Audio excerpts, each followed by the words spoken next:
My name is Colleen Dooby and I'm Executive Director with the Fulbright Commission, and I'm going to tell you a little bit about what we do in terms of providing scholarships if you're interested in going to the States to do postgraduate study, and also maybe to talk to you if you are interested in postgraduate study, that process. So just to tell you a little bit about the Fulbright Programme and Commission, as it says there, the programme was actually established in 1946 and it was founded by Senator J. William Fulbright with this explicit aim of creating mutual understanding between the people of the US and people of other countries.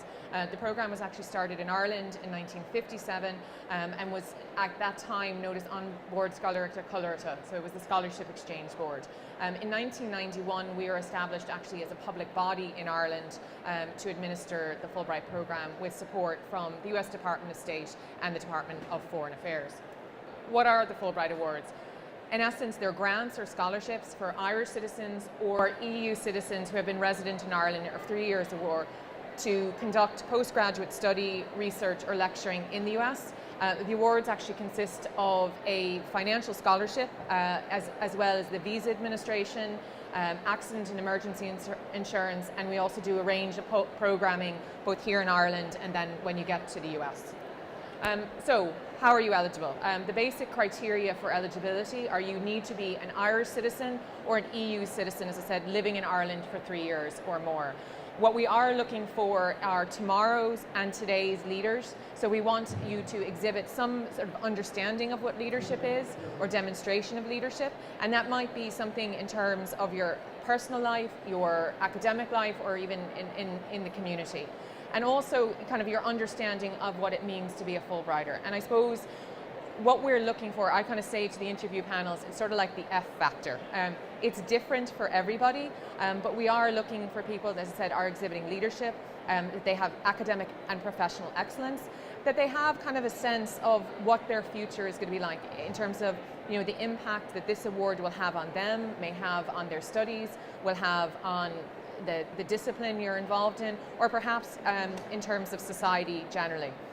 And also that you understand that Fulbright does bestow on you a tremendous amount of privileges in terms of access to various kind of academic communities and professional communities, but there are also certain responsibilities that go along with that, particularly in terms of, you know, being involved in kind of the Fulbright community as you progress through your professional life, in terms of maybe giving back to other students or people in your field, your experience, and as I said, what we would kind of call the ripple effect, that you kind of channel out you know, the experience that you had in the US to the wider world.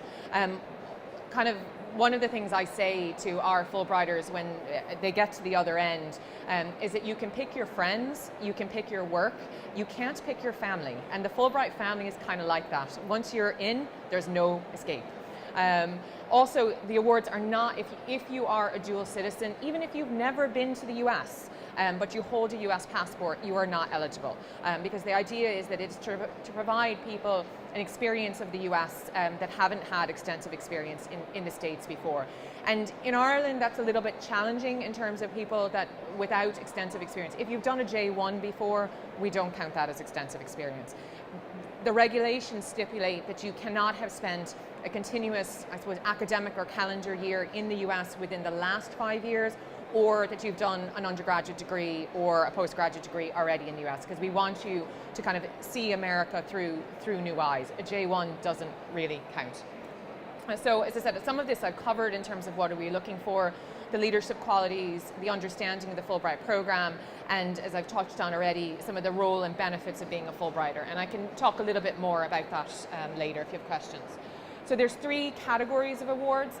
We have awards for scholars. So if you happen to hold a postdoctorate degree, if you are postdoctoral, you have a doctorate degree, or you have extensive experience in your profession. And how we, I suppose, gauge that is, say, in Maeve's case, you know, you have an MFA, which is a terminal degree, and if you have maybe 5 years experience in the field and are looking to go to the States to do further study or research in your field, you would qualify as a scholar. So it's basically that you either have extensive professional experience, that's usually 5 years or more, or you have terminal degree in your field and are you know, in that bracket.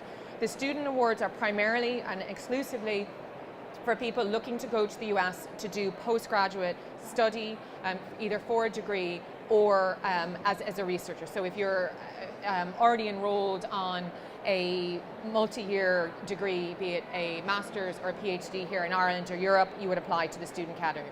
And regardless of age, if you're looking to go to the States to do a degree, you would fall into the student category.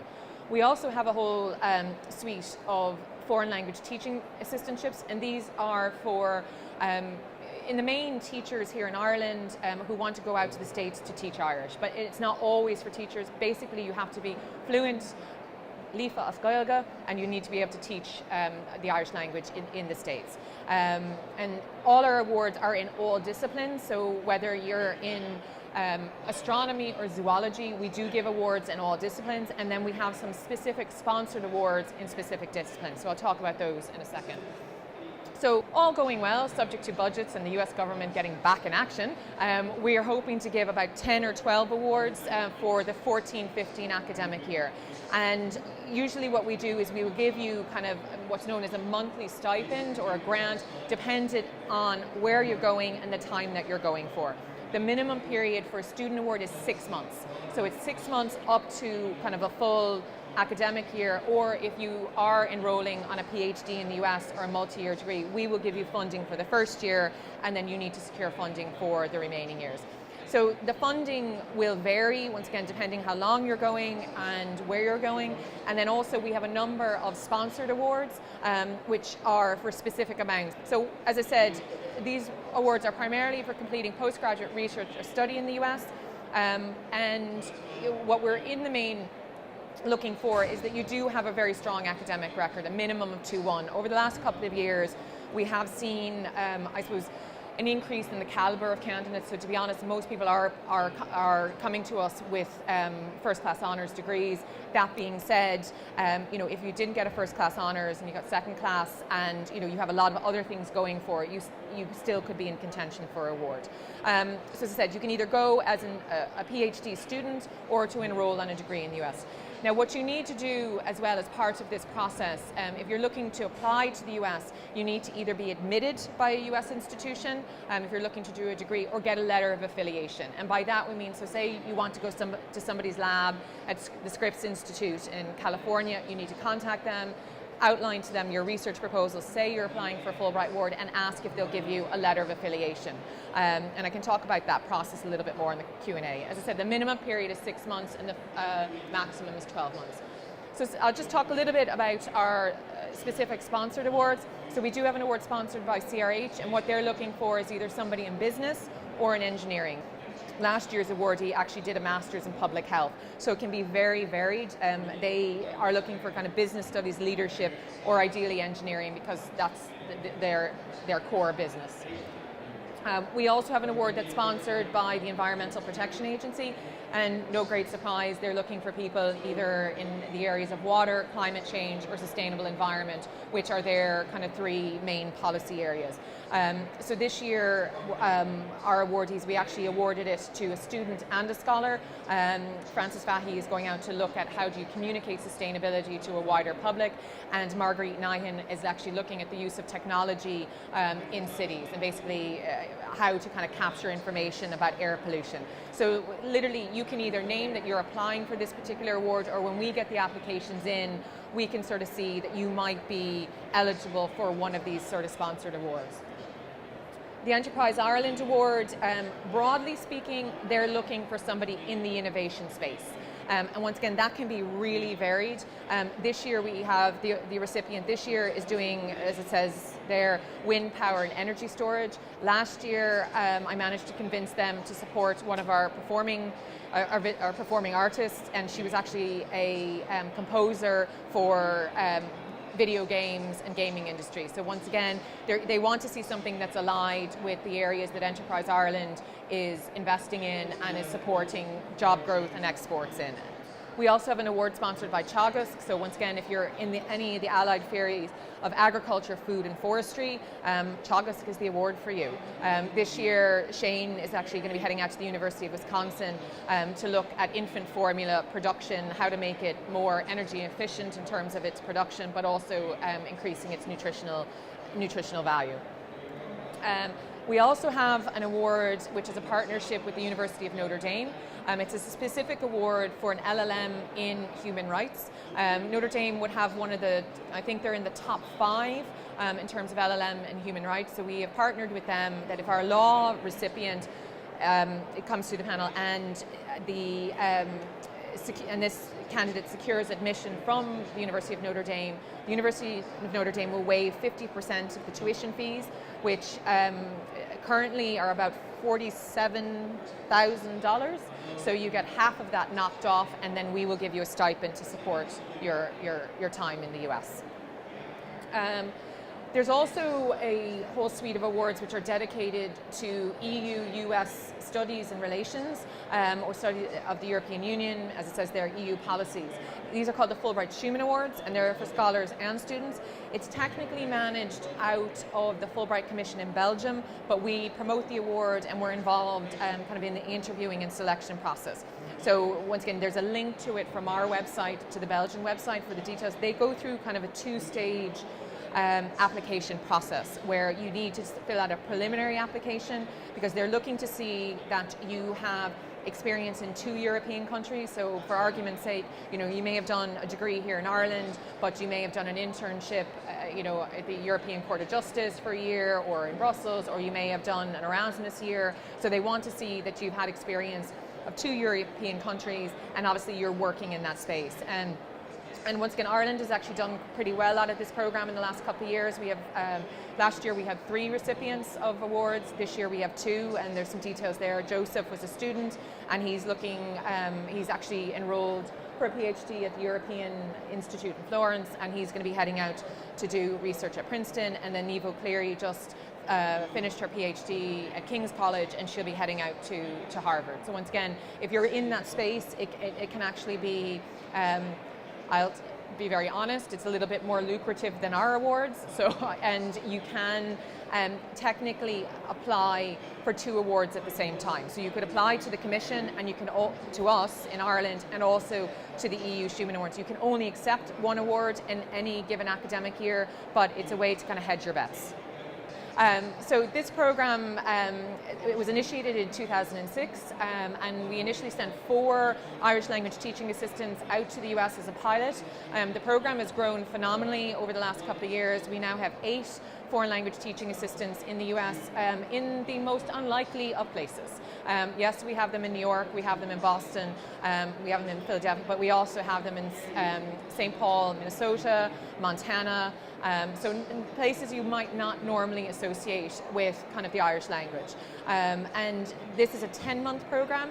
So basically, if you are selected and you're successful, you would be placed at an institution in the US. You would teach roughly between kind of maybe 12 and 14 hours of Irish, hold maybe classes or office hours, roundtable discussions, assist with kind of cultural programming, and then you have an opportunity as well to take 2 courses each semester. So you take 4 courses throughout the course of the year, and there is a full range of programming as well. We do a kind of 3-day orientation in Ireland before you leave, specifically for the Irish language teaching assistants, and then when you go to the States, there's a 5-day orientation program for FLTAs in the US, and there's another program. So it has a really comprehensive range of programming, and there's also opportunities with connections we have with other Irish language organizations in the US to teach Irish at a community level. So there's quite a lot going on in that space. So things to note, and I've said, and I'm just going to reiterate some of this. The Fulbright grant, as I said, is only for 1 academic year, but you may remain on in the US if your course of study is longer than a year, but you will need to secure additional funding. The other thing to keep in mind is, I mentioned this at the start, that there are certain privileges with the Fulbright Award, but there's also certain responsibilities. In that, if you go out as a Fulbright awardee, you are required to leave the US and return home for a period of 2 years. Now, home is considered quite liberally in the current context, is that basically you need to exit the US. You cannot stay on and work in the US. You can't move from what would be a J1 visa, which you go out on to a work visa. So you need either return to Ireland, Europe, or basically exit the 50 states for a period of 2 years before you could seek employment in the US. It's a completely, to a certain extent, online process, but we do require 2 hard copies to be submitted to our office, and this is a non-negotiable deadline. I can't reiterate that enough. So literally, if you do not have it into the office and not submitted, we will consider you ineligible, because we have really, really strict timelines to turn the whole process around. And we can tell, because it's an online system, when you submit it. So don't try and tell me that, no, I submitted it by midnight, because I can check in the log whether you did or not. Not that any of you are going to do that. But there are people every year who chance their arms with posting dates and all that kind of stuff. So then we go through a process of academic review, and depending on the number of applications we get, we shortlist in some panels, not all. And I'll be very honest with you, the reason why we do that is the application does not do justice, to be honest, to, I think, Irish candidates and non-American candidates. I'll talk a little bit about the application process, but it tends to be geared to Americans who kind of know how to write personal statements, know how to write this. That being said, it doesn't quite translate across the Atlantic, so we're very keen, where at all possible, to give people personal interviews, because we find that's where we really get to know what you're made of. So then, as I said, if you are shortlisted for interview or called for interview, those happen in Dublin in a period between January and February. It is kind of like the X Factor. It's just people in and out, and it kind of can go on for about 4 weeks till we whittle it down to the final candidates. And then there's a process where our board reviews the selected candidates, and there's a whole series of review processes that I will not bore you with that happen on the other side of the Atlantic, and then we make offers in spring of 2014. And if you're applying for a program in the US, that's about the same time that you'll hear whether you've been admitted. So when you apply to us, we don't expect you to have a letter of admission if you're applying to do a degree, but we do want to see in your application your choice of institutions. We want to hear at interview that you've submitted your applications, because the deadlines tend to be December, and that you're not waiting to hear if you're successful in Fulbright for your applications to be submitted. So usually the 2 processes will come together in the spring, and then there's a whole kind of sequence of administration that happens kind of in the spring and summer, and then you usually head out in the fall. So where do you find the information? If you go to our website, fulbright.ie, and you'll see this is our brand new website. It got hacked earlier in the year, so we've reran it. You'll see there's a whole section on Irish Citizens Awards. You drop down into the Student or the FLTA or the Scholar Awards, and it'll guide you through the process. What we are requiring this year, rather than bombarding you with all the guidelines and putting it all on the web, we're asking you to contact our office. Register your interest with us. We'll take some basic details, to obviously terms of name, email address, what you're thinking of doing, ask any initial questions you have, and then send you the guidelines. And there's a link embedded in the guidelines that takes you to the online application. If you are thinking of applying for a master's, you would be looking at your possible institutions at this stage, discussing with them or seeing with them their admissions process. Some institutions, if you're looking to do a degree, you may need to do the graduate record exam, which is a kind of standardized exam.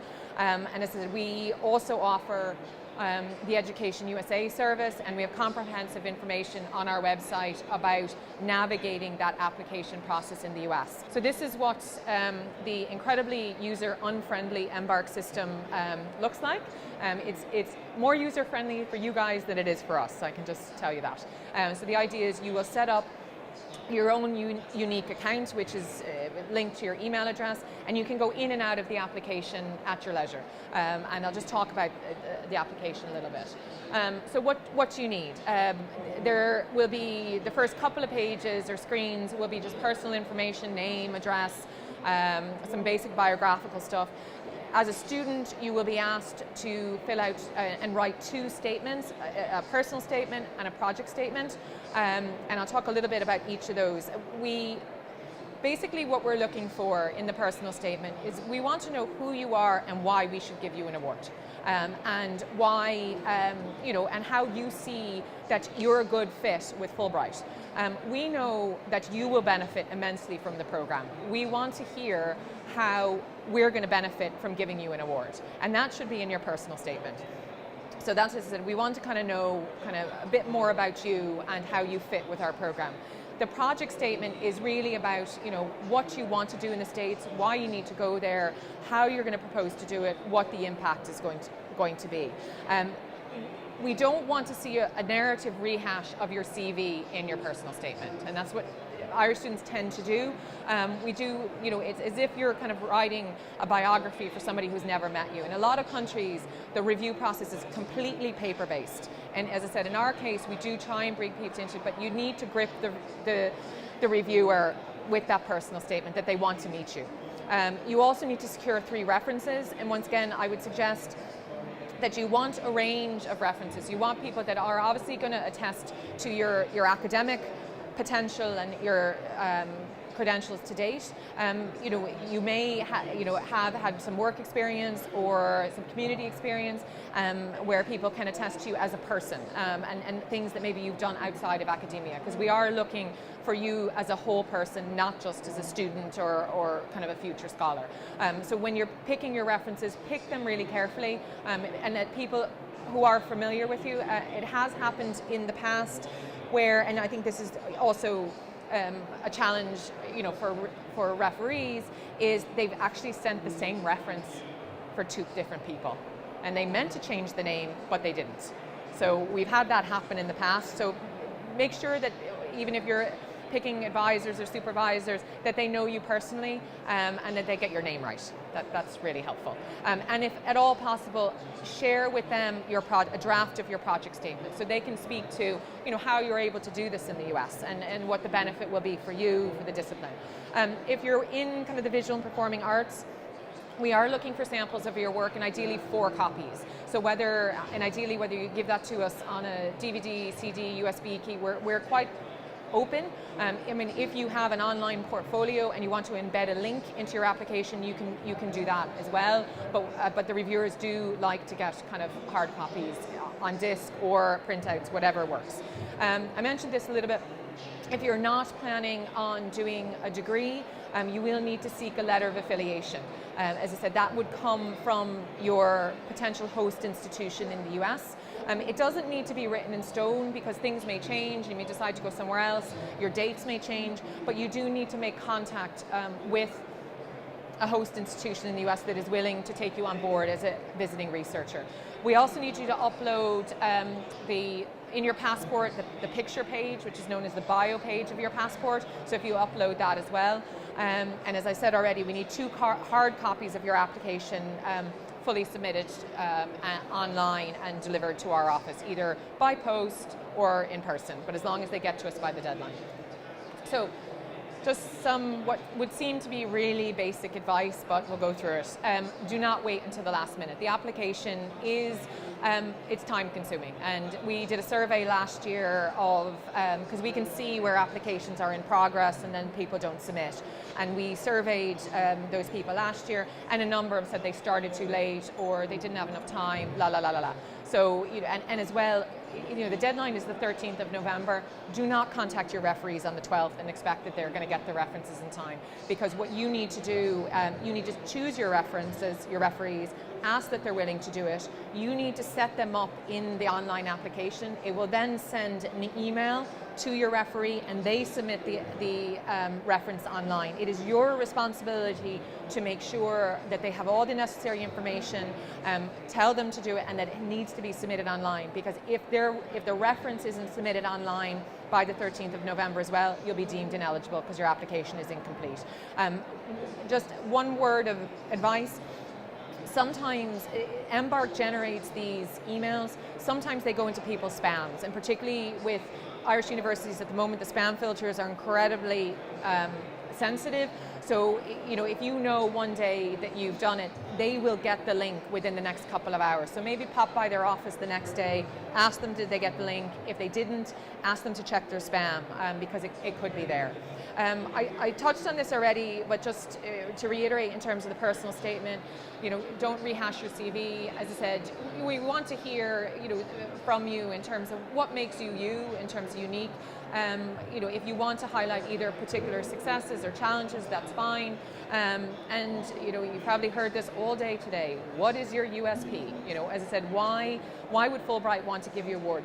We're looking for that F factor, something that makes you unique, something that we feel that you are going to be a star in your field in the future, and we want you part of the Fulbright family. So we want to hear that in the personal statement. Just one other tip, I need to say read a lot of these, and as I said, I think Irish students are getting better at it, but to the point where now I don't read a lot of the US ones because they've become very formulaic. I mean, I wrote them when I was going through college, but there's always that cathartic moment or some tragedy in the first paragraph, and then it goes on from there. So now I find I end up reading the last paragraph because I know everything that's going to be said before. So once again, think about how you write it, what you put in it. Get somebody else to read it that doesn't, that knows you and says, oh right, yeah, or I learned something new about you, or I didn't, yes, I want to know you better. So get somebody else to read it that is familiar with you and see how does it actually reflect who you really are. Talked about this already in terms of the project statement. It's all the W's. What do you want to do? Why do you want to do it? Where do you want to do it? How will you do it? And keep it short and concise. I suppose what we're looking for is we don't want an entire page on the topic. I learn a huge amount from these applications. A lot of the times though, I don't learn what anybody's going to do in the US. So when we read them, we want to see, when you get off the plane, when we give you the money, what are you going to do with it? Where are you going? How is it going to get done? And then also, what is the impact going to be for you, or maybe for the discipline, or Ireland, or the world in the future? And spell check. Just remember, Fulbright, how many L's? 1, yes. Okay. This is just some profile of some of our students at the moment. Jenny Judge is looking at the philosophy of perception at Rice. Conal Ryan is at the California Institute of the Arts. He's a composer, developing musical scores with experimental music. Ronan Sugru is doing a master's in public health at Harvard. And this is just some information on scholars. I mean, one of the strengths of the Irish program, which is kind of unique even within Europe, is our scholars and our students tend to go throughout the US. A lot of other countries, they tend to be concentrated on the Ivy Leagues on the East Coast. We tend to send people like this year we have people in Texas, Wisconsin, Georgia. I don't think we've ever placed anybody in Hawaii, Alaska, or North Dakota yet, so the challenge is on. A little bit about the FLTAs. Sheila was one of 2 FLTAs at the University of Montana. We also have Kieran at Villanova. Shivra is at Elms College, which is in Chicopee, Massachusetts. So I said there's 8 FLTAs out in the US at the moment. So I will stop there.